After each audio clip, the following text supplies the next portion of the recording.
I will go ahead and get us started if that's okay with you. Is that all right? You. You need a minute to breathe? I'm good. I'm sorry. I know you were probably biting your nails there, but. Just in the nick of time. It was perfect. All right. So let me then officially get us started and welcome everyone. It's so nice to see all of our guests here. Community members and colleagues and students and Board of Visitors members from our department. So thank you all so much for joining us. So welcome on behalf of the Department of Religious Studies to our 8th annual Siddiqui Lecture in Islamic Studies. And the Siddiqui Lecture is endowed by Siddiqui Holdings, and we would like to give our sincere thanks to the Siddiqui family for their support of the academic study of Islam on our campus, and to Nadine Siddiqui especially for arranging this endowment. We're also grateful to our campus co-sponsors, the College of Arts and Sciences School of Art, as well as the Interdisciplinary Program in Middle East Studies, and also some support for this webinar from the UT Humanities Center and Amy Elias, its director. Also, our Board of Visitors from the department is always supportive of the department's events, including its chair, Lillian Mashburn, who I appreciate very much. So the Department of Religious Studies promotes the critical and comparative study of religion and draws upon a range of methodological perspectives that highlight the variety and complexity of religious beliefs, practices, communities, and institutions. We're thrilled to have you join us this evening for our wonderful lecture with our guest, Stephennie Mulder from UT Austin. And I will hand it over now to my colleague, Dr. Manuela Ceballos, who is my colleague here in Islamic Studies. And there will be the lecture followed by Q&A. So please think of your questions as she's speaking, put them in the Q&A button on the screen if you like, put them in the chat if you like, anytime, and we will get to them at the end of the lecture. So I hand it to my colleague, Manuela Ceballos, to welcome our guest today. Thank you. Thank you, Tina. Let me pull this up. My apologies just ahead of time. I have cats and they do as they want. So if one of them shows up, he's going to do what he's going to do. So this is one of the wonders of Zoom. I want to reiterate Tina's thanks to everyone who has made this lecture possible, from the Siddiqui family to the Board of Visitors and the departments that have co-sponsored the lecture. But today it is my sincere pleasure to introduce our speaker, Dr. Stephennie Mulder. I'm especially pleased that she will be with us tonight, not only because her scholarship is compelling and urgent, but because she's among the most gifted public speakers out there in both academic and non-academic worlds. Her commitment to build bridges between the past and the present, between communities, discourses, disciplines, and audiences is worthy of admiration and emulation. Welcome, Stephennie. Dr. Mulder is Associate Professor of Islamic Art and Architecture at the University of Texas at Austin. She specializes in Islamic art, architectural history, and archaeology. She worked for over 10 years as the head ceramicist at Balis, and a medieval Islamic city in Syria, and has also conducted archaeological and art historical fieldwork throughout Syria, Egypt, Turkey, and elsewhere in the region. Dr. Mulder's research interests include the art and architecture of Shi'ism, the intersections between art, spatiality, and sectarian relationships in Islam, anthropological theories of art, material culture studies, theories of ornament and mimesis, and place and landscape studies. Dr. Mulder also writes on the contemporary aesthetics of the art of resistance in Syria and elsewhere in the Middle East. Dr. Mulder works on the conservation of antiquities and cultural heritage sites endangered by war and illegal trafficking. She's a consultant for Shoshi, the Saving the Heritage of Syria and Iraq initiative, sponsored by the Penn Cultural Heritage Center, the Smithsonian Institute, and the American Association for the Advancement of Science, and is on the board of directors for ASOR's Syrian Heritage Initiative. Dr. Mulder, along with students, faculty, and staff, founded a UT Antiquities Action, an activist group that raises awareness about the accelerating loss of cultural heritage around the world. She moderates and maintains their lively Facebook group. She has authored a number of publications, but here I will highlight her highly acclaimed book, which was a recipient of the Hamilton Book Award Grand Prize, the Syrian Studies Association Award, and Iran's World Prize for Book of the Year. It is entitled The Shrines of the Alids in Medieval Syria, Sunnis, Shi'is, and the Architecture of Coexistence, Edinburgh, 2014.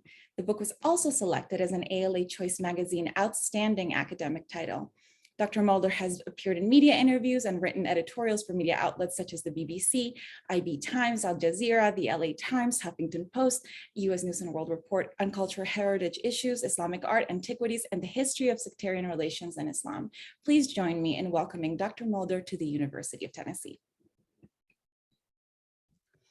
Thank you so much, Manuela and Tina, and it's just lovely to be here. I wish that I were there with you in person. I've actually visited the University of Tennessee a couple of years ago for a wonderful conference at the Marco Institute, and had a really nice experience. So hello to anybody out there who I might have seen when I was there. I know a couple of you, of course, but anyone else who might be in the audience. And really wish we could have done this in person, but I guess Delta intervened in that. But maybe this is one of the last opportunities for us to do these kinds of more global gatherings, which have their own benefits, I think. And I hope maybe some that can be our takeaway from this strange year, that actually it is good to make these audiences more global.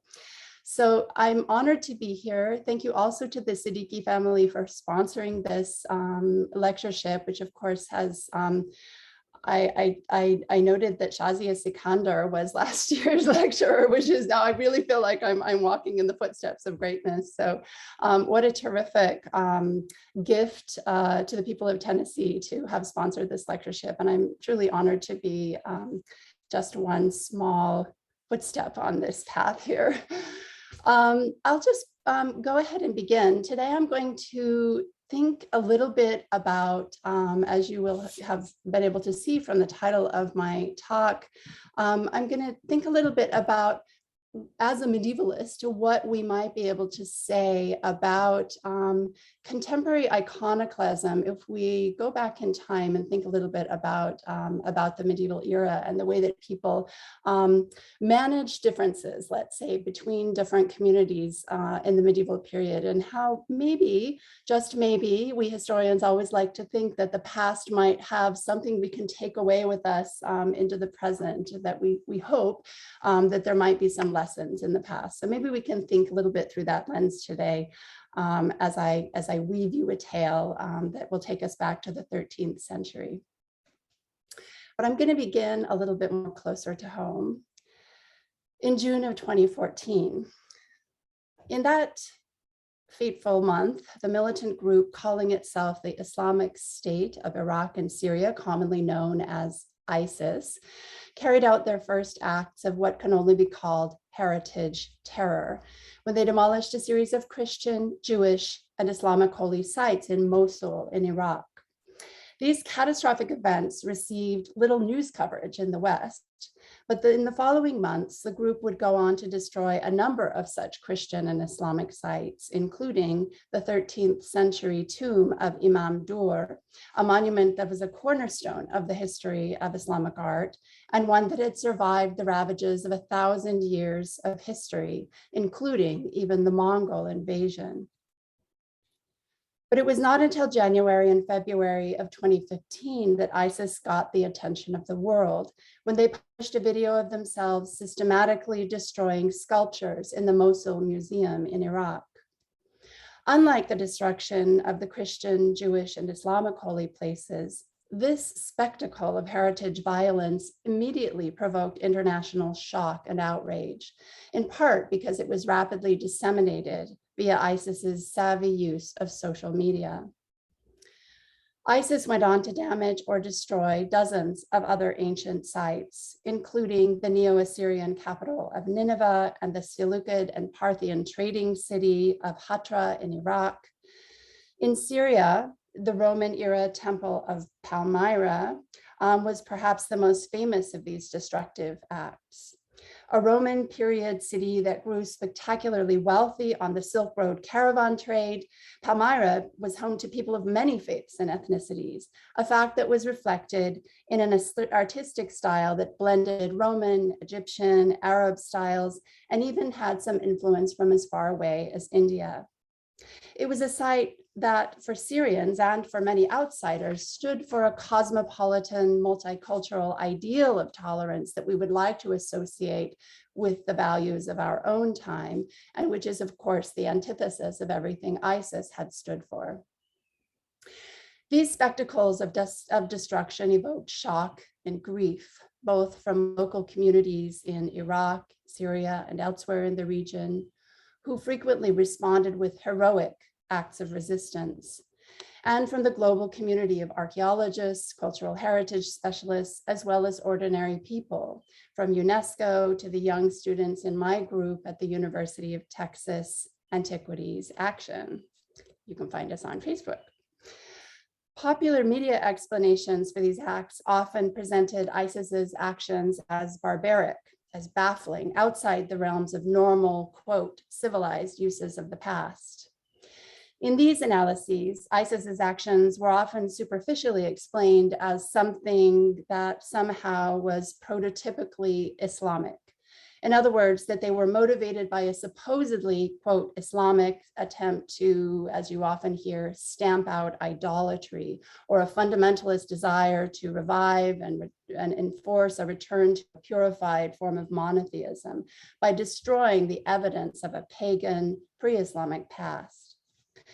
Likewise, it is often repeated that ISIS destroyed sculptures and statues, as well as Islamic, Christian, and Jewish holy places, because they believed they were upholding a supposed Sunni Islamic ban on figural imagery and on places of pilgrimage, which they claimed promoted idolatry. In this reading, the iconoclastic actions of ISIS were represented as part of an age-old sectarian battle between Sunnis and Shias, and between Muslims and others, as one manifestation of what was assumed to be a common Islamic antipathy toward images and sites of pilgrimage or visitation. This evening, I will present a rather different view. I will argue three things. One, that although ISIS and more recently the Taliban are commonly presented by politicians and in the media as a resurrection of some kind of medieval Islamic past, there's in fact very little that is medieval about militant groups like ISIS or the Taliban. In fact, ISIS was a consummately contemporary phenomenon. Indeed, it has been termed hypermodern, a term that captures their spectacularly successful use of both social media and their manipulation of the traditional global media as a means of disseminating their message and as a recruitment tool for internet-savvy young militants, many of whom came from Western countries like France, Germany, Belgium, as well as the US. They often understood little about Islam, but longed to be part of a cause for a life of adventure and excitement in a faraway land. Thus, it is quite anachronistic to refer to ISIS as medieval. More importantly, the medieval period itself was far more rich, complex, and accommodating of differing faith traditions than it would sometimes appear we are in our current moment. Second, I will show that the rejection of images, shrines, and holy places deemed idolatrous by groups like ISIS is not only not medieval, but also highly unusual in Islamic history. Medieval Muslims had rich and complex relationships to sites of the pre-Islamic and the Islamic past, as well as to figural imagery, which abounds in paintings and on objects, and which frequently includes representations of humans and other living beings. They also valued visitation to holy places, a practice that continues into the present. In fact, far from destroying such objects and sites, the various peoples of the Middle East and the wider region have historically served as primarily agents of cultural heritage preservation. They continue to do so in the present. However, people in the region did not and do not necessarily always subscribe to contemporary Western notions of UNESCO-style universalist heritage, and they preserved and maintained such sites for different reasons than outsiders might, often in order to serve very local purposes. Their actions of preservation challenge the notion of universal heritage that predominates in Western archaeological and art historical discourse, which was born out of a colonial context that often prioritizes ideas related to ownership and possession. Think about the UNESCO model of heritage belonging to all humankind that are unfamiliar to many local people. Indeed, in the case of ISIS, this Western notion of universal heritage, in fact, served as a primary motivation for their acts of destruction because they declared that Western heritage sites had become idols, Western idols.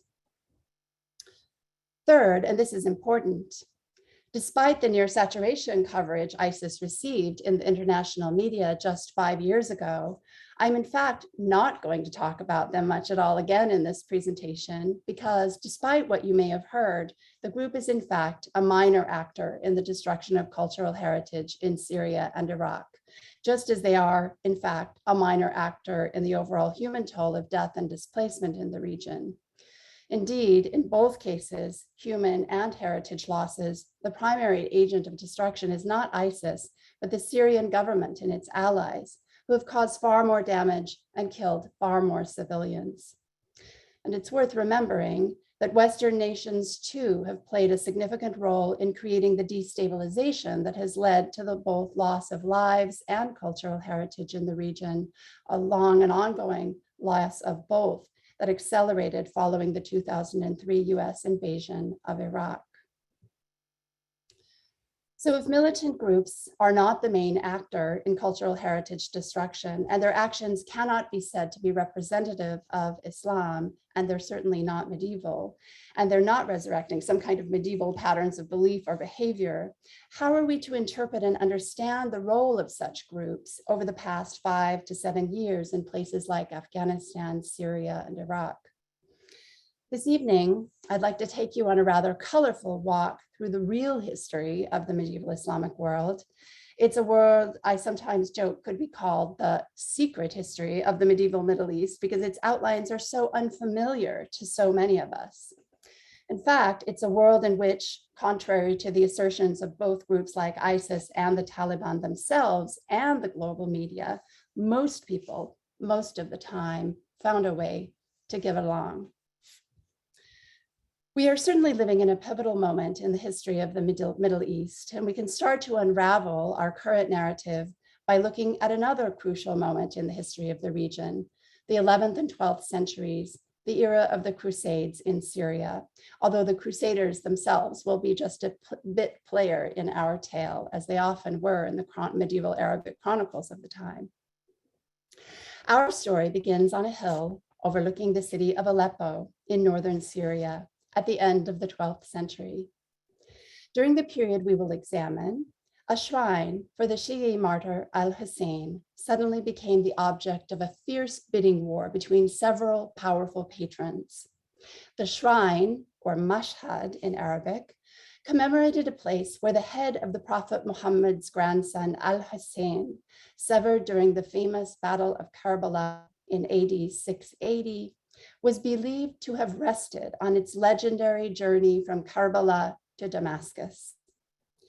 The story of this shrine begins in the year 1177, when a shepherd sat high on the hill overlooking the medieval city of Aleppo in northern Syria. His name was Abdallah, and he was from a poor neighborhood of immigrants. Abdallah had just returned from the noon prayer at the mosque, and from his perch in the warm sun on the mountaintop, he could see his sheep and hear their tinkling bells as they cropped the green shrubs and yellowing grass that grew down the hillside. On the horizon, inside the stout medieval walls newly rebuilt by the son of the great Saladin, Salahuddin, the Sunni Muslim general who would shortly go on to recapture Jerusalem and evict the Crusaders from the Holy Land. The towering mass of the ancient fortified Aleppo citadel shouldered its way toward the sky. Below the citadel, the vast labyrinthine souk or market sprawled for miles in colorful, chaotic splendor under shady, vaulted stone passageways. Testimony to Aleppo's long history as a vibrant and cosmopolitan trading center, a key terminus of the Silk Road that linked China to the ports of the Mediterranean. In the heat of the afternoon, Abdallah began to doze off. And as he slipped into a dream, nearby, a man emerged from a cleft in the rock and ordered in a commanding voice, "Tell the people of Aleppo to build a shrine here and call it the Mashhad, or the Shrine of Al-Hussein, a grandson of the Prophet Muhammad.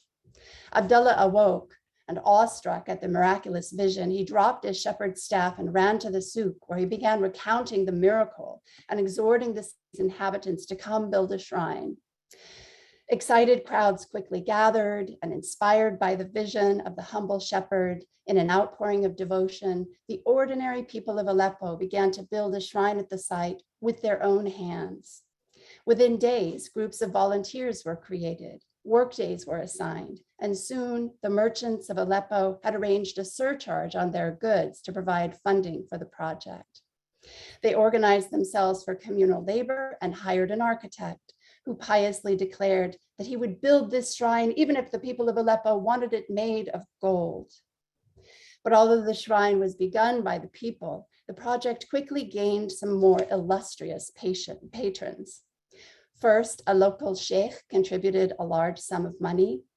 Immediately thereafter, another wealthy citizen of Aleppo donated funds. Not to be outdone by his subjects, the mayor of Aleppo himself jumped into the project. He tore down the portal that was under construction and raised it even higher.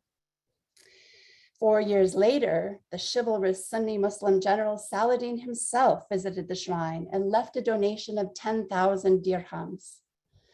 Finally, a few years later in 1196, Saladin's son, the Ayyubid ruler of Aleppo, Al-Malik al-Zahir, built the portal even higher and emblazoned his name over the entrance. That a shrine could be the object of this kind of competitive patronage was not unusual in the medieval period. Especially beloved shrines like those commemorating the family of the Prophet Muhammad, or the Alids, who are the descendants of the Prophet through his cousin and son-in-law, Ali, were constantly expanded and beautified in the medieval period. Much like in Christianity, with its primary divisions between Catholics, Orthodox, and Protestants, Islam also has a rich and complex tradition of varied interpretations. Within Islam, the two primary communities are the Sunnis and the Shi'is. I will call them interpretive communities rather than sects, a term that has more negative connotations. The origin of the difference between these groups is in the 7th century, when there was a crisis of succession after the death of the Prophet Muhammad. The Sunnis wanted leadership to pass to a close companion of the Prophet, whereas the Shi'is felt the leader should come from within the Prophet's family line, through his daughter Fatima, who was married to the Prophet's cousin, Ali. The Sunnis appointed a close companion of the Prophet to the new position of caliph, who would both be a religious and a political leader, much like the Byzantine emperor and other rulers of the time. But meanwhile, the Shi'is felt betrayed and found themselves in the position of opposition and resistance.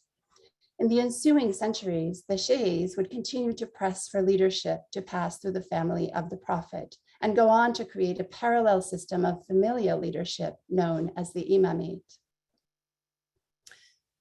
It's important to pause for a moment to clarify something here. Despite what I've just told you, and although you may likely have seen headlines like this one, they often reveal nothing more than our own ignorance about medieval Islam. The stories that came out of Syria and Iraq over the past decades are horrifying and heartbreaking, and we're often told today's events can often be explained by referencing this primeval conflict between the Sunnis and the Shi'is. Sectarian conflict, it has said, has raged continuously for 1,400 years since that first one in the 7th century. This truism is often accepted uncritically by the media, is common in popular discourse about the Islamic world, and as we've seen in recent years, is one embraced also by violent extremist groups like ISIS and the Taliban, who use it to justify acts of cruelty against minority groups. But it's worth pausing for a moment to imagine how it would look if a similar narrative were applied elsewhere, if, say, today's tensions between, Turkey and Europe were said to stem from an ancient conflict between the Holy Roman Emperor Charlemagne and the Byzantine Empress Irene, who also engaged in a struggle for the identity of church and state at around the same time. We'd all most likely find that ridiculous. But attributing modern sectarian conflict in the Middle East to events that transpired in the 7th century in the Islamic world is every bit as nonsensical. That said, one reason for the continuity of this narrative of unending conflict is that it's a tale frequently told in the medieval Arabic texts themselves. In these sources, the key moment was, of course, the Battle of Karbala, which took place in Iraq again in 680, about 50 years after the Prophet's death. At the battle in Karbala, Sunnis martyred al-Hussein, the grandson of the Prophet Muhammad and leader of the early group of Shi'i partisans, and took his head as a trophy, along with the members of his family in chains back to Damascus, which was then capital of the triumphant Sunni Umayyad Caliphate. According to textual sources, once again, the Sunnis prevailed and the Shi'is became a persecuted minority devoted to the Prophet's family, which they marked by the proliferation of a culture of shrine building and veneration of martyrs. Another pivotal episode in this text-based narrative occurred precisely in the period of our shrine to Al-Hussein between the 11th and the 13th century. The Arabic sources actually refer to this era as the time of Sunni revival, for it saw the downfall of one of the only successful Shi'i caliphates and the final entrenchment of Sunnism as the predominant sect in most regions of the Islamic world. But fortunately, architectural historians don't rely on texts alone, and in this case, the history of architecture in Syria reveals a strikingly different tale. Textual sources are brilliant tools, but they have limitations. They usually convey a version of history as recorded by elites, whereas material culture and architecture can often reveal histories of more ordinary events and people, if you know how to read them. So how might we look at this period through the eyes of an architectural historian? If we let the buildings speak, some vivid contradictions to the familiar narrative arise. For example, we learn that the period of so-called Sunni revival in Syria was counterintuitively the one in which the largest number of ostensibly Shi'i shrines were built, shrines devoted to the family of the Prophet, some 40 of which were built, actually survive into the contemporary period. Additionally, we find that these shrines, often associated with Shi'ism because of their veneration of the family of the Prophet, were actually endowed, patronized, and visited by both Sunnis and Shi'is, in many cases, as we've already seen, by some of Islam's most illustrious Sunni rulers. In fact, far from being vanquished during the period of Sunni revival, Shi'ism may well have been the dominant sect in northern Syria in the 11th to 13th centuries. Although episodes of conflict are certainly part of the history of Islam, as they are any era of human history, it would seem there's another tale here too. Looking at architecture reveals the equally important past marked by cooperation and accommodation. With this context in mind, let's return to our mashhad or shrine for Al-Hussein in Aleppo. Given the fact that the mashhad commemorated a Shi'i martyr killed by a Sunni leader at the Battle of Karbala, what is striking about the mashhad Al-Hussein is the fact that so many of its patrons were Sunni. Furthermore, such Sunni patronage of so-called Shi'i shrines was not uncommon in medieval Syria. Though careful to maintain the primacy of Sunni doctrine, these Sunni donors' projects sometimes directly benefited Shi'i communities, for the shrines were often managed by Shi'i overseers, visited by Shi'i pilgrims from remote lands, and functioned as crucial loci for the performance of Shi'i devotional activities.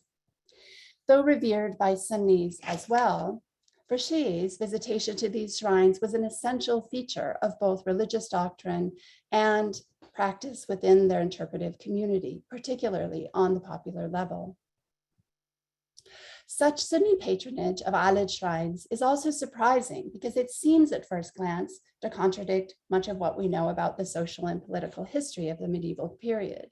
As noted previously, most medieval Arabic sources speak of the Seljuk and the Ayyubid eras from the 11th to 13th centuries as this period of Sunni revival, or Ihya as-Sunnah in Arabic.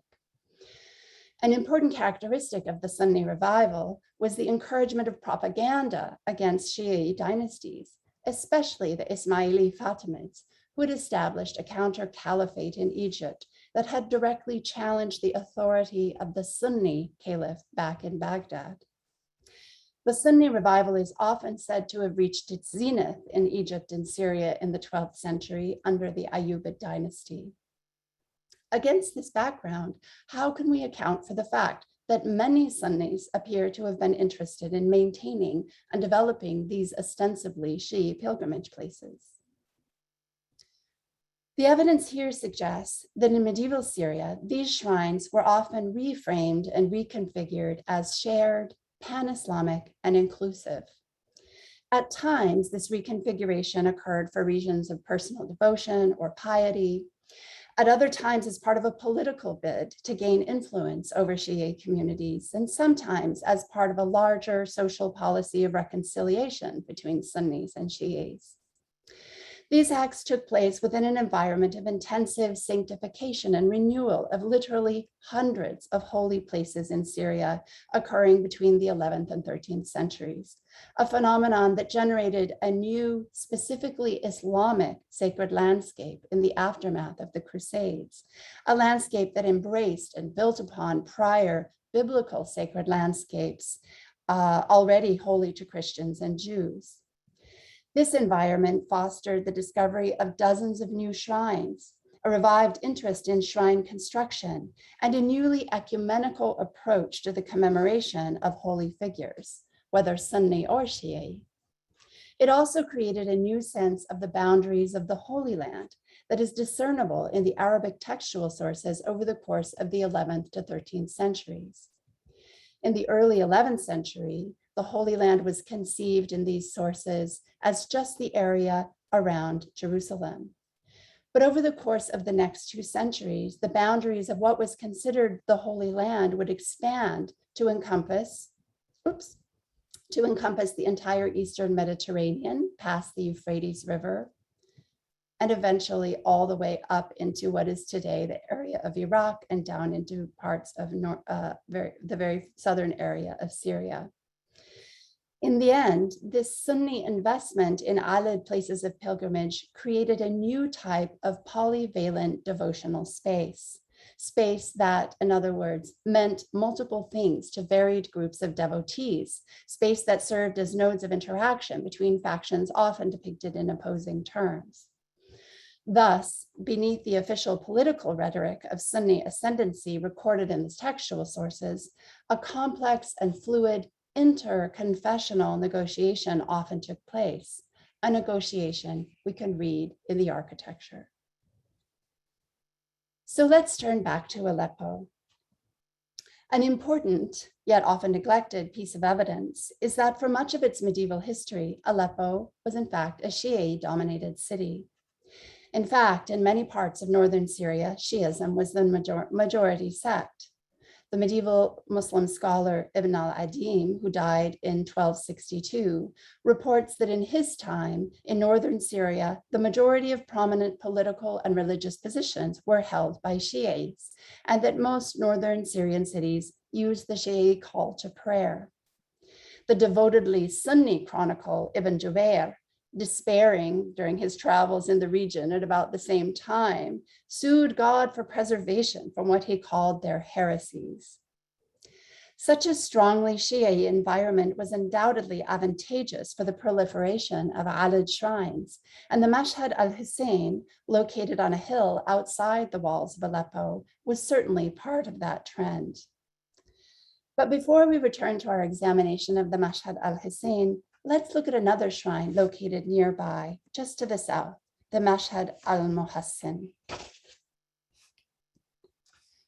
The Mashhad al-Muhassin also has a complicated past. It was founded in the 10th century by the ruler of a Shi'i dynasty that controlled Aleppo at the time. His name was Saif ad-Dawla. Today, the shrine consists of a medium-sized domed tomb chamber located in the southeast corner of a larger construction built around a courtyard and containing a prayer hall and facilities for cooking and study. Nothing remains from Saif ad-Dawla's original construction, and although the building was founded by a Shi'i ruler, The building that stands today is a palimpsest of later additions and renovations, largely pursued in the 12th and 13th centuries under the Sunni dynasties of the Zengids and Ayyubids. According to medieval accounts, the first Sunni to contribute was the Seljuk governor of Aleppo, Aksunkar, who added a cistern in 1089. He also entirely rebuilt the southern wall, built a small enclosure around the grave, and ornamented it with silver colonnettes, donated a fine cloth cover for the cenotaph, and endowed the shrine with the income from fields and a mill to ensure its upkeep. In the following years, the shrine continued to attract the interest of Sunni patrons. First, the local ruler Zengi, and then the great Muslim general Nur ad-Din, a leading figure of the Sunni revival, contributed to it. Nur ad-Din ordered the construction of a basin in the courtyard and a spacious washroom with multiple stalls for the benefit of pilgrims and residents. A few decades later, under the Ayyubids, the dynasty founded by Saladin, several major expansions occurred. In 1197, the mayor of Aleppo demolished the original entrance built by Saif ad-Dawla and added an impressive portal vaulted in stone honeycomb vaulting or muqarnas.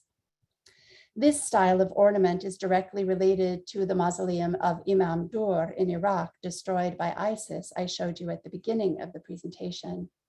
It's one of the earliest preserved stone muqarnas vaults in Syria, and thus an important early prototype for the later development of the magnificent tradition of virtuosic Islamic stone architecture that was a hallmark of the medieval era.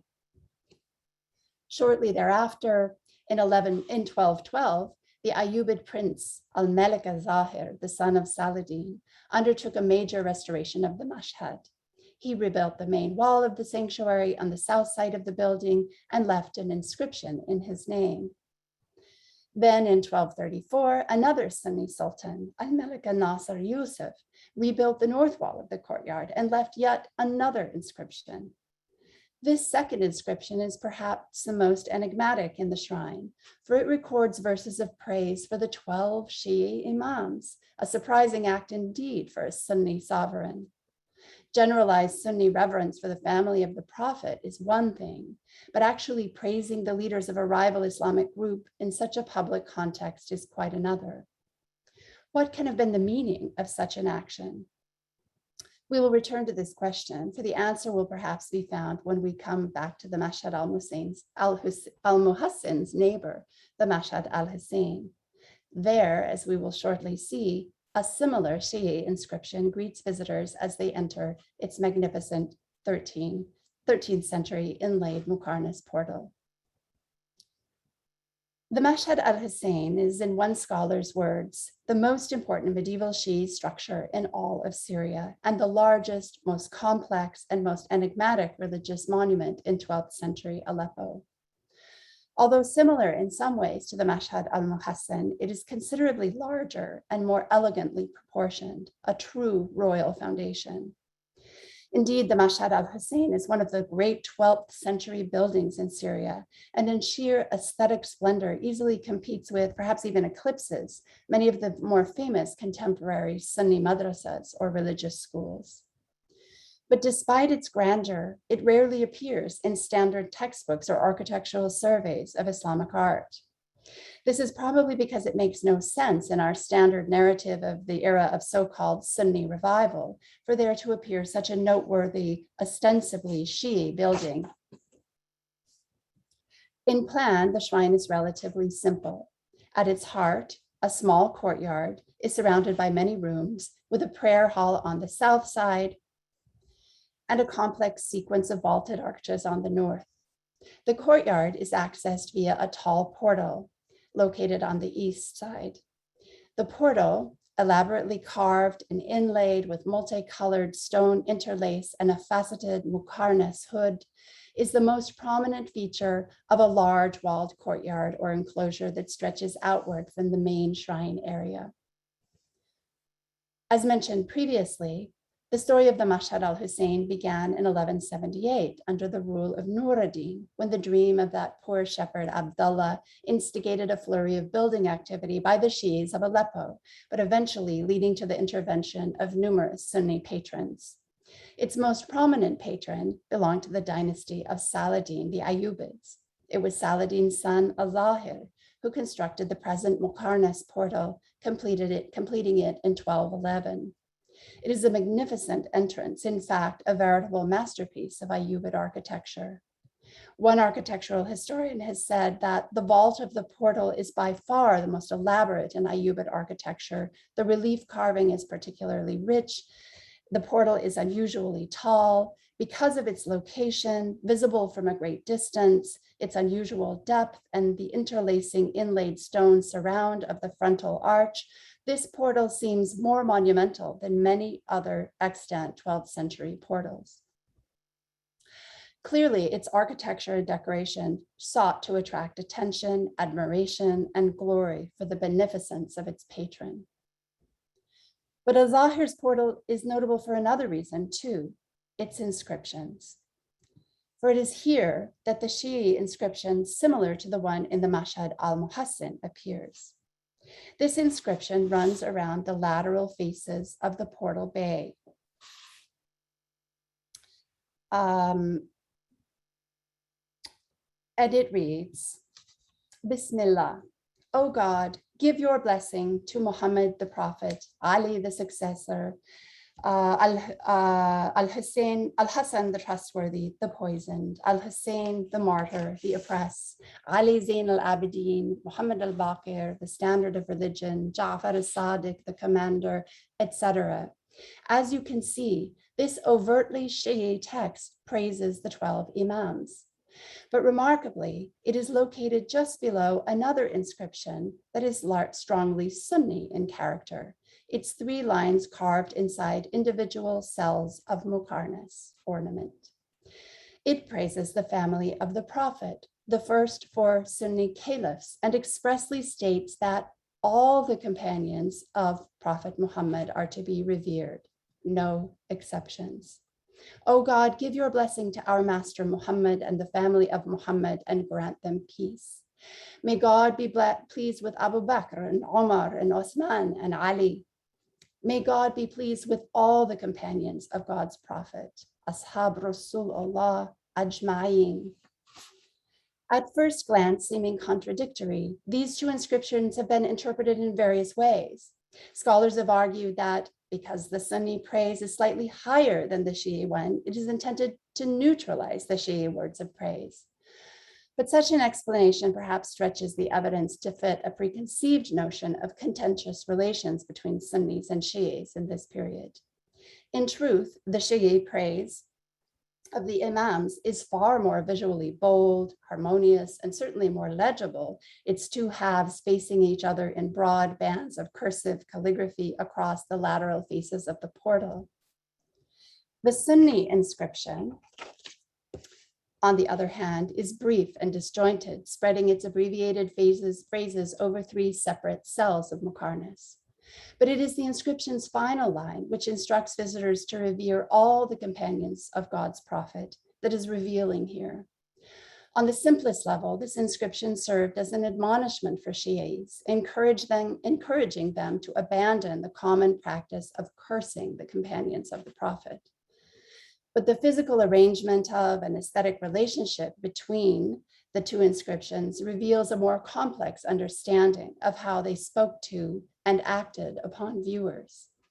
In fact, despite their seemingly contradictory character, the arrangement of the 2 inscriptions indicates that they were intended to be read as unified and that they communicated a single message.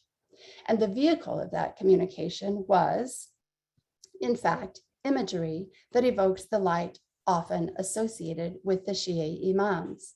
For running between the inscriptions, just above the Shi'i inscription and just below the Sunni one, right along here, literally connecting, physically linking, and visually mediating the 2 apparently opposing sectarian positions, is a prominent border consisting entirely of lamps hanging within intricately carved, multi-lobed niches. In fact, the viewer cannot read the Shi'i inscription in full without first pausing at its midpoint and lifting her eyes upward to read the Sunni praise for the Prophet's companions before continuing with the second half of the Shi'i inscription along the left face of the portal. Thus, the border of lamps itself becomes the very thing that unites the two positions, and in doing so, provides an image of divine light activating a notion of sectarian coexistence, or at least an admonishment for pragmatic forms of tolerance. For viewers, the process of actively reading the inscriptions, guided by the lamp border, integrated the two opposing viewpoints on the primary religious figures revered by the different sects. And at the end, in clear, bold script, he wrote an unambiguously worded entreaty: "May God be pleased with all the companions of God's prophet." What of this portal's patron, the Ayyubid ruler al-Zahir? Is there any evidence that this Sunni ruler would have been likely to promote such even-handed views? In fact, al-Zahir is known to have vigorously promoted religious harmony, chiefly through his support of the Sunni Abbasid Caliph al-Nasir, who was ruling from Baghdad and to whom al-Zahir was theoretically subordinate. The Caliph al-Nasir introduced numerous policies aimed at the encouraging of good relations between Sunnis and Shi'is. Such policies had an overtly political goal. By promoting tolerance toward more moderate forms of Shi'ism, al-Nasir hoped to unify the Islamic community under the single banner of the Caliph in Baghdad, and thereby to strengthen the caliphate. Like al-Zahir in Aleppo, the Caliph in Baghdad, al-Nasir, was an active patron of architecture, and his ecumenical attitude was evident here as well. He invested generously in at least 7 Shi'i holy places, chief among them the Ghaibat al-Mahdi in Samarra, Iraq, where the 12th Shi'i Imam was believed to have been temporarily taken into hiding to return to herald the last days. This was and remains one of the most important Shi'i pilgrimage sites in the world. These actions were controversial. While many supported the caliph's actions and attitudes, some Sunni authors felt he had gone too far and accused the Sunni Abbasid caliph of having Shi'i tendencies. But one of the caliph's defenders was the Ayyubid Sultan al-Zahir back in Aleppo. The two sovereigns had extensive contacts reflecting al-Zahir's support of the caliph. They exchanged letters and embassies. Al-Zahir was inducted into the caliph's active fraternal order or Sufi brotherhood. And like the caliph, al-Zahir sponsored prominent Shi'i figures at his court in Syria and invested in architectural projects that benefited Shi'i communities. His generous patronage of the Mashhads al-Muhassin and al-Hussein, and particularly the Hussein portal's inclusively worded inscription, make good sense if his object were to support the caliph's policy of tolerant and politically savvy Sunni ecumenism. Indeed, one medieval author confirms that Al-Malik Zahir Ghazi gave the Mashhad al-Hussein an excellent endowment in order to win the hearts of the Shia of Aleppo. But why were shrines seen as a means of communicating this policy? The 12th and 13th centuries saw a remarkable proliferation of pilgrimage sites and shrine complexes. There was enormous popular support for such projects, and shrines favored by Shi'is seem to have been prioritized as readily as more obviously Sunni ones. Furthermore, though Alid shrines devoted to the Prophet's family may have had special significance for the Shia and might have directly benefited Shi'i communities, these shrines were visited by all Muslims because everyone reveres the family of the Prophet. By choosing the most important so-called Shi'i shrines within his realm, the ruler of Aleppo, Al-Malik Zahir, like the Caliph al-Nasir, could simultaneously provide for the upkeep of popular shrines visited by Muslims of all sectarian stripes, make the local Shi'i population happy, and situate Aleppo as an important stopping point within the growing landscape of holy sites that stretched from Iraq to Egypt. Furthermore, while such patronage certainly provided these Sunni rulers with political capital, it also acted as a form of symbolic appropriation, bringing Shi'i popular practice within the realm of official Sunni religious policy and making these shrines the material and spatial manifestation of the caliph's broader policy of Sunni ecumenism. Al-Zahir's patronage of these shrines powerfully reoriented the sacred geography of the realm in such a way that he and his Sunni allies were the primary beneficiaries of Shi'i popular practice. In doing so, he joined a long tradition of elite Sunni figures whose role in the maintenance of Shi'i pilgrimage places was an essential factor in their perpetuation, preservation, survival, and success. With these words, the ruler of Aleppo carved in stone a sentiment that powerfully reflects the nuanced negotiation medieval history of Islam. At this point, you may be wondering what this story about two buildings from the medieval Middle East can tell us about today.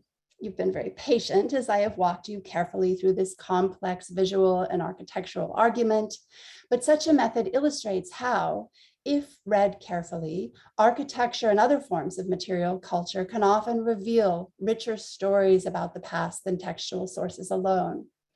It's significant to add that the story told here about Aleppo was not an isolated one. During 2004 and 2005, I traveled through Syria, Egypt, Turkey, and Lebanon, following medieval pilgrimage routes.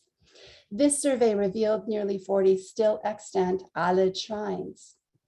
From these, 14 previously unrecorded mausolea were selected for measured architectural drawings and photographic documentation.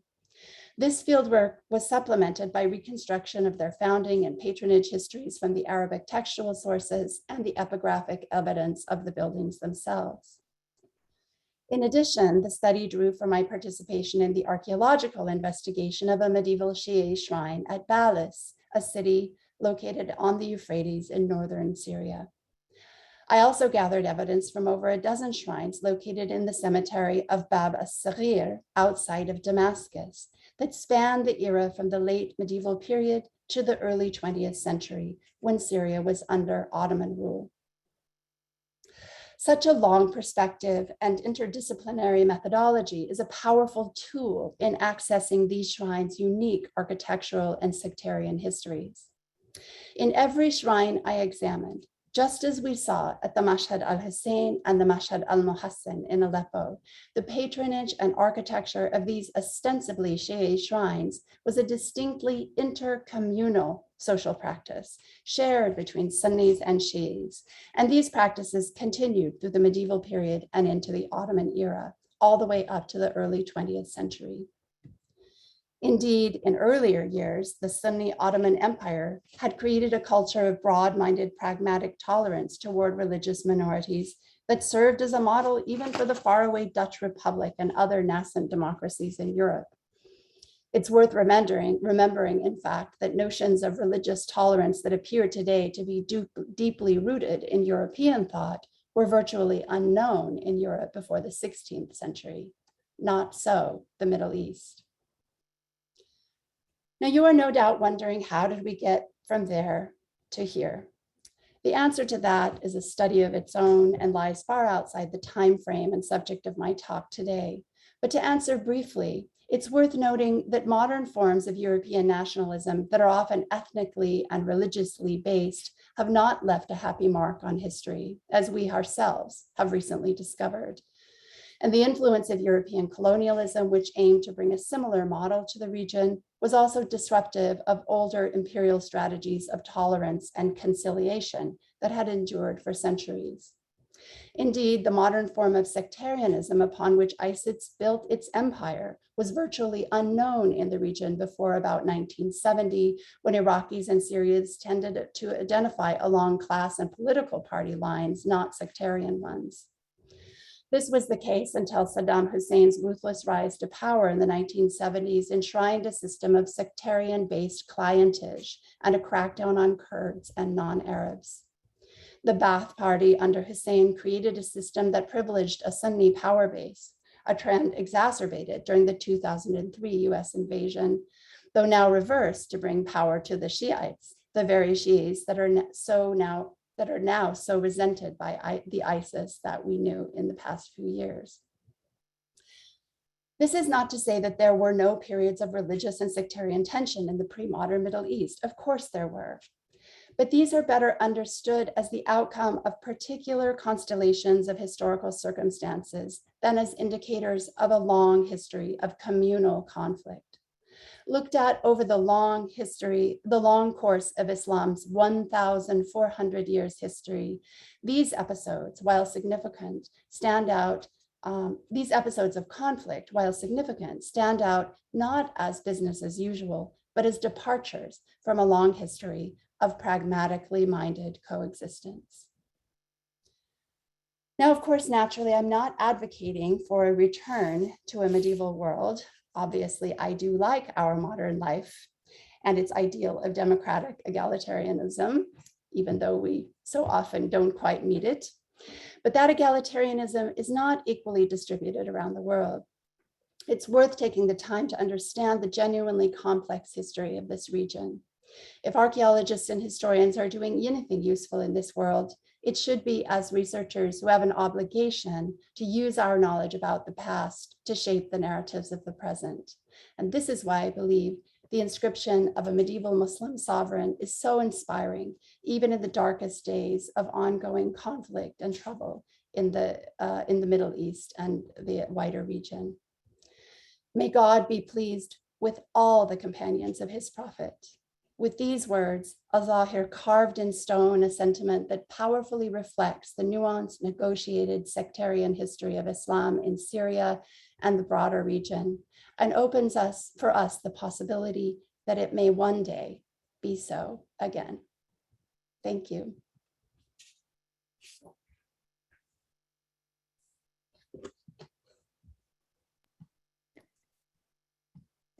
Wonderful. Thank you so much. And I think Dr. Ceballos is we're having a very bad thunderstorm here. So I think Dr. Ceballos, are you able to lead the Q&A, or should I? You okay? I think I need a second. If you can start, while I make sure that my internet doesn't disconnect. Absolutely. Absolutely. Thank you so much, Stephennie. Just 1 second. Thank you so much for that, Dr. Mulder. And we have had a few questions in the chat, and I'm gonna, while we wait for other folks to put some in the Q&A, I'm gonna ask one of them on behalf of one of our participants, if that's all right. So we have a question from a speaker, Abbas Farsigar, who asks, could the speaker clarify, I believe you said he put in quotes, Sunnis killed al-Hussein. Moreover, how did the Sunnis choose the caliphate after the death of the prophet if Sunni Islam didn't come into existence until the Abbasid era? So very good. Question for clarification. Thank you, Abbas. I'm using these as kind of shorthand in this presentation, but you're absolutely right that these two distinct communities really did not coalesce until several centuries later. So we might call them rather partisans of Ali, or they have different kinds of sort of terms for themselves in this period that are very fluid for quite some time. So you're correct that it's not until the Abbasid period that we really get the use of these terms kind of very commonly to describe these two interpretive communities, so their use in this early period is really actually quite anachronistic. So thank you for catching me out on that. But rather than kind of pausing to explain all of that in the middle of the talk, I just thought I'd use that shorthand. Great, thank you. Thank you. Other questions, or I can always sort of ask questions also, but I'm wondering if I've missed any others in the Q&A or the chat. Well, Karen Pinto says, thanks for the alternate word for sect, and asks, can you tell us how you arrived at this term? And thanks for the important talk that reminds everybody that ISIS and the Taliban practices are not representative of the medieval period.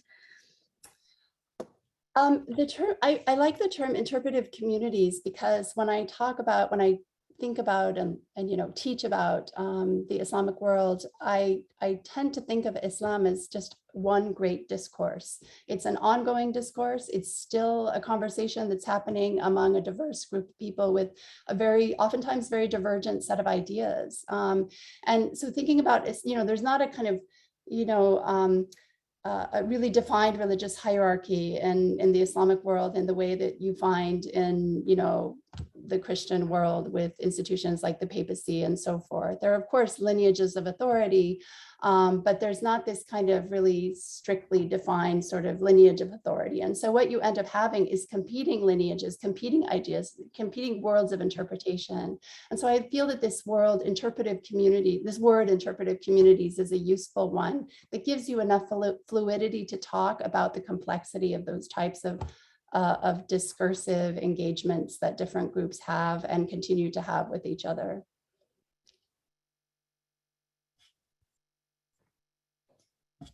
Wonderful, thank you. I'm going to give the audience just a minute. I'll ask a quick question, but please be thinking of conversation because we're here for you all, and any question that you have will be helpful for others as well as for yourself, I'm sure.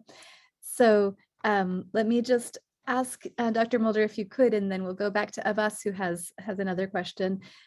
Could you say a little more? I liked at the end how you were talking about both the Sunni patronage to the shrine, both had benefits to the Shia community, even though they were the religious minority, at least not the governing community. But you were mentioning some of the benefits to the leadership as well, to the caliphate, right? And I thought it might be interesting to think a little bit more about those. So you were saying that there were pilgrimage, it brought financial benefit by encouraging pilgrims to come to the area. And I think that I heard you say that it also maybe was a way of demonstrating control over, even though the shrine remained a Shia shrine to whatever extent it did with all of the visitors. So maybe you could say just a little bit more about the power dynamics of that patronage by the caliphate. Yeah, I mean, this is a very interesting, the Caliphate of al-Nasr is this very kind of pivotal moment in the history of the Abbasid Caliphate, because it's really kind of one of the last hurrahs, let's say. It's one of the last moments where the Sunni Abbasid Caliph tries to make this play to be leader of the entire Islamic community, regardless of which interpretive community to which you might belong. And by, of course, the 11th to 12th century, there's an incredible diversity of different viewpoints with respect to interpreting Islam. Even within Sunnism and even within Shiism, there are divergent branches by that point. So he's essentially trying to make cast the broadest net he possibly can that will bring in the greatest number of people. And so he does this through a whole range of different means. He sets himself up almost as a kind of almost like a Sufi leader. He sets himself up as kind of the leader of a kind of like a religious order type sort of organization. And these were orders that were kind of chivalric and religious orders called the Futuwa. So he sets himself up as the leader of one of these organizations, which was quite an unusual step to take. And he brings everybody into this big tent version of Islam, essentially. And he signals to a variety of religious communities, including minority communities like the Shia at that time, that he was also in support of them by sponsoring shrines and other types of kind of sites of veneration and holy places. So he kind of has this multi-pronged approach to bringing everybody in. Nice, thank you. I've brought Abbas in. Abbas, are you able, I think you're unmuted already. Are you able to ask your other comment or question that you had? Oh, yeah, sure. Thank you for indulging me. And Dr. Mulder, that explanation about the political context, I think was great. And I'm just going to take another one here. I want to ask you on your opinion about how that political context plays into the Ismaili and Fatimid rivalry. Do you think that the sort of big net was everybody except the Ismailis? Would you agree with that? I'm just curious because that's sort of how I've sensed things. And then I have like a very simple other question. Yeah, so if you read that, like I said, if you read the textual sources from this period, you will get the sense that there were certain Shias who were beyond the pale, right? They were they have this term for them, which is a very rude term, the ghulat, right? Mm. So these religious communities were kind of often in the textual sources, they were kind of seen as outside of the realm of acceptable sorts of what we could consider Sunnism. So what we would think today of like 12er Shiism would be what kind of would be, you know, the ideal group to bring into this, what sometimes is called big tent Sunnism. I think I like that term. Excellent. Yeah. And I would say that so the Ismailis are definitely always considered to be outside of this sphere technically as a kind of official religious policy. But what you don't see in this period is a whole lot of antagonism of those communities anymore. So I would say that by the absence of harassment and antagonism, he's also sending a kind of a signal at this point. Now, of course, they're not a political threat anymore because the Fatimid dynasty had been vanquished by Saladin, and they're no longer threatening to, you know, create a rival caliphate. So you just have to worry about them as a political rival. It's more like you don't want, you know, uprisings on your left flank or something like that. And so you want to kind of signal to these people that you're not there to bother them. Perfect. That's super helpful. Thank you. And then the basic question is the research that you did, the fieldwork on the Alid shrines in Turkey is amazing. Have those records been fully published? Is there a place where I could like find that and go stomping around Turkey looking for those shrines? You know, I actually do have a list of shrines that I visited. I did field work all across Eastern Turkey, and unfortunately Hasan Cave, of course. I don't know if you know what has happened there recently, but the project to build a dam on the Euphrates has actually swallowed up much of Hasan Cave. It's now underwater. I think that little shrine I showed you is up on a hill and probably is still there, but the medieval city of Hasan Cave, which was an extraordinary site, is gone now. Yeah. But I did visit a whole host of other sites, and if you wanted to email me, I'd be happy to dig that list out for you if you're curious. Yeah, I'll do that. Thank you so much for your lecture and your contribution. Thank you so much for your excellent questions. Okay, thank you. We've got a couple of other questions. I think I should be stable now, even though the weather hasn't improved. And Lydia Steimer has a question. You said that sectarianism was pretty much unknown until a certain point, but I cannot remember what that point was at which we began defining religions by quote unquote sects. So like at what point did people themselves know? Oh, you really see in the Abbasid period the use of these terms, I guess, to define these different groups, but it's not, it's before that there was a distinct sense of people who had resisted this, you know, for initially the companions of the Prophet, you know, that are sometimes called by Sunnis that are known as the Rashidun, or the rightly guided caliphs. Of course, Shias don't see them that way at all, but these particular groups are the first group that are resisted by these early partisans of the lineage of Ali. And then later on, the Umayyad Caliphate becomes a dynastic caliphate, and then subsequently also the Abbasid Caliphate. And so these groups coalesce around this, a variety of different groups coalesce around the idea that the lineage should have gone through the Prophet's family, but they don't really coalesce as kind of unified communities with their own, you know, religious doctrine until quite a bit later. So. Trying to keep up with all the questions and copy and paste them. I think the next person that was up, thank you for that, Dr. Mulder, is Philip King, who is asking if divisions in the Judeo-Christian interpretations are greater than the divisions in Sunni Shia interpretations. Oh, that I don't know. It would be very hard to just sort of off the top of my head respond to that. Probably a scholar of those fields, maybe. Anyone else want to jump in would be better equipped to answer that. I mean, if you look at, certainly if you look at the history of medieval Europe, riven by religious conflict, you know, I mean, 30 years war, 100 years war, you know, these were of course also political conflicts as well, but they take on religious valences as well. And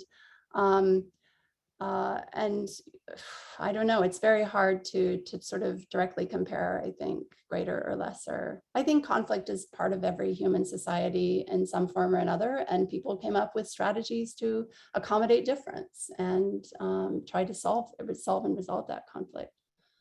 So I can't give you the correct answer, but. If I could just add, I'm not sure, Phil, if you were asking about divisions within Judaism, divisions within Christianity, or if you were asking the divisions between Jews and Christians, as opposed to the divisions between Sunni and Shia. And in that case, I would say, I would suggest, although I look forward to being corrected, that maybe we should think of the Sunni Shia divisions more like the Protestant Catholic Orthodox divisions within a single religious tradition, and a bit different from the difference between Christianities and Judaisms. Philip, if we haven't answered your question, feel free to follow up in the chat. Let me see. I think we had Gilia, who was asking. I'm trying to. If I miss any of you, please write it again, and I'll get to you.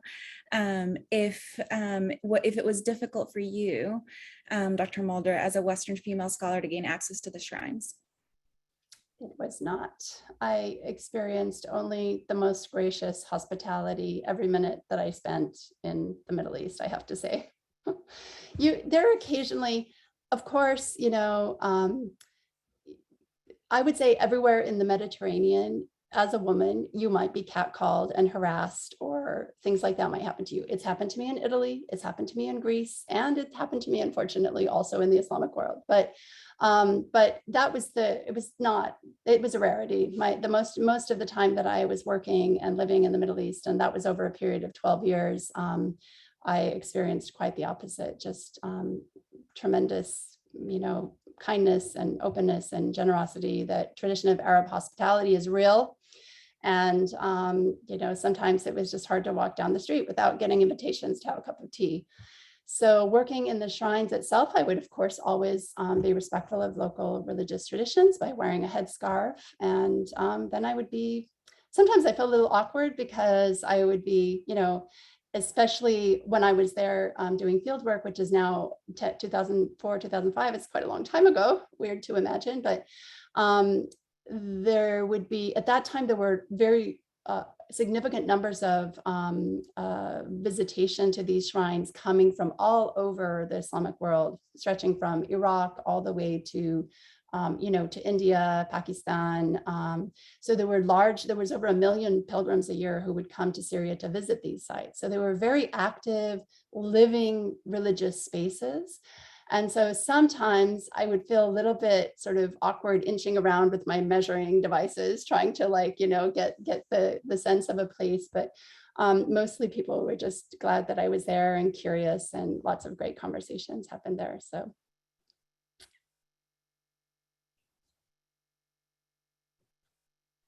I think, is there a last few questions or question that we haven't gotten to, or something that the audience wants to ask? Yeah. And there's one that's just in the Q&A that just popped in. So Hakim Hamdani says, let's see. Sorry, I'm just looking at it now. Let me see if I can read it. This reaching out of Al-Nasr, was it more a work of an individual, or did it find resonance with the larger Muslim society, both Shia and Sunni? Did this sense of ecumenism actually pervade into the fabric of the communities? Well, I mean, not everybody bought it, right? Like I said, there were some religious scholars, in particular Sunni religious scholars, who critiqued him, who said that he had Shiaizing tendencies, basically, and they found that problematic. So this isn't to say that this is a period in which there are no tensions between these different groups and everybody was like holding hands or whatever. Of course, those tensions always existed, but we should see in these actions, in fact, we should see in these actions evidence that those tensions existed and that this was a means of moderating those tensions. But the fact that you would choose ecumenism as your strategy, as your political and social and religious strategy, I think is very interesting, right? And even though poor Nasser himself doesn't manage to achieve his dream of reviving the universal caliphate. He eventually does have a very strong influence on the Ayyubids, I would say, and then later in some way also on the Mamluks, who continue to build these kind of very inclusive, some of the earliest Ayyubid sultans, for example, built the first madrasas that include the 4 Sunni schools of law. This is significant because we've now forgotten that in the Middle Ages, the rift between different Sunni legal schools was almost as pronounced as the rift between different interpretive communities of Sunnis and Shias. So, so Hanbalis and Shafi'is, for example, were often at each other's throats, just as much as other groups were. So putting different legal schools into a single madrasa or legal college was kind of another gesture of ecumenism. So I would say that even though I want to know him because he must have been such an idealist, and he had a big vision that never quite fully panned out for himself, because the caliphate is pretty much, is pretty chastened after that point, really goes back to being not a major political player.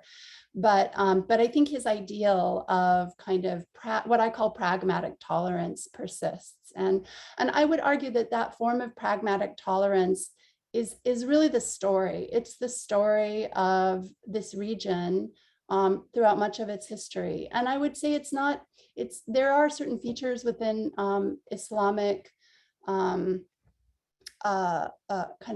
traditions of sovereignty that enable that. The idea of the Ahl al-Kitab, or the people of the book, having a special protected status and so forth. All of these are put toward the service of creating these kind of legal and social means of tolerance for diverse communities.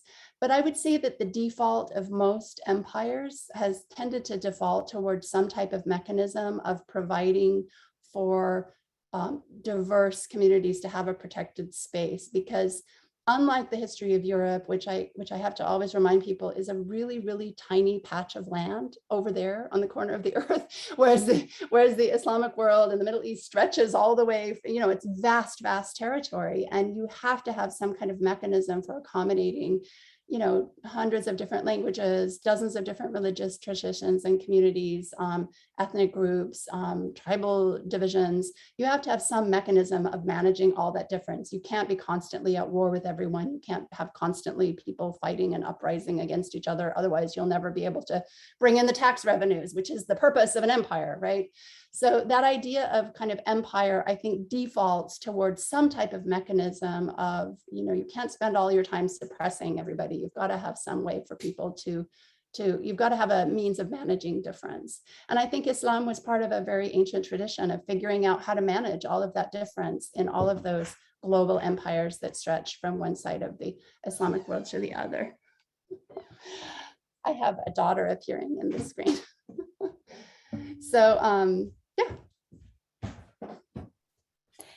I just want to thank you, Dr. Mulder. I know that we have to wrap things up, but the talk has been wonderful. I've been seeing lots of thank yous and appreciation in the chat. So thanks to our attendees for coming out on this rainy day. Zoom is an advantage, I suppose, during a thunderstorm. So thank you for attending, and thanks especially to our guest and speaker, Dr. Stephennie Mulder, for this wonderful, wonderful lecture. Thank you for joining us, and thanks for sharing this time with us with your knowledge and experiences. So thank you. I'll clap for everyone who's not visible to you. Thank you for joining us, and thank you so much, Dr. Mulder, for sharing your knowledge with us. It was my pleasure, and thanks to all of the great questions and to the audience. I wish we could all be in the same room together, but inshallah, someday in the future, soon we will. Bye, everyone.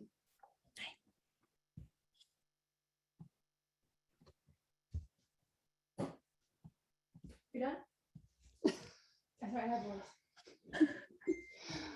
Thank you so much, Stephennie. It was great. It had a good turnout and seemed to connect. There's a whole lot of thank yous in the chat. Yes, that I know, it's so nice. Yeah, so it doesn't usually happen either. People just kind of like phase out and leave. But oh, really? Okay, that's great. Yeah. Good. So this is How many people were there in the end? I didn't notice the numbers. Just about 60, I would say. Okay, nice. Good. yeah, no, it was well attended and really interesting. That's the set of images. It's just, this is beautiful. That fieldwork in Turkey, I would love to know more. I echo Karen Pinto's question. Yes. I really would like to know more about your work. Yeah. Yeah, and sadly, won't I see this. know. It reminded me, I had a chance to travel in Syria once and Turkey a few times, and it just brought back so many memories of that region, the sort of Euphrates Valley and Aleppo and Damascus. It was just wonderful to see pictures and made me sad all over again for the changes that have happened, both from the damming and from the violence. Yeah, I miss it a lot, but hopefully someday things will stabilize enough that, that the people there can actually, be able to live better lives. That's really the first thing. Then maybe someday down the line, research can resume too. But of course, right now it's about people there who are struggling to even survive in this really difficult situation. So, Yeah. How long were you in Balice for? we excavated there for 12 years. Every summer, not continuously for 12 years. Right. And then I lived in Damascus 2004, 2005. Yeah. So, yeah. Yeah, wonderful. There's a question. I think you needed to go, but I've put a question in the chat that popped up in the Go because I have a Q&A. daughter who has a singing lesson back here. Yeah. No, but we will follow up via email, and we're very, very thankful for your presence and your talk, and very grateful to you. Yeah. I can just very quickly say, Hakeem, that's such a great question. And I guess I would say managed tolerance is a good phrase for that. But I would say that, Shia communities do continue, of course, they were not, wiped off the face of the map and disappeared, right? So those communities continue to develop all throughout this period. And in some cases really flourish all the way into the Ottoman period in northern Syria. We know there were a majority of Shias in that area. So it was long lasting. Yeah. All right. Thank I gotta you. run. Thank you I'm so going to much. end it. Thank you very much. Bye. Bye. Everyone.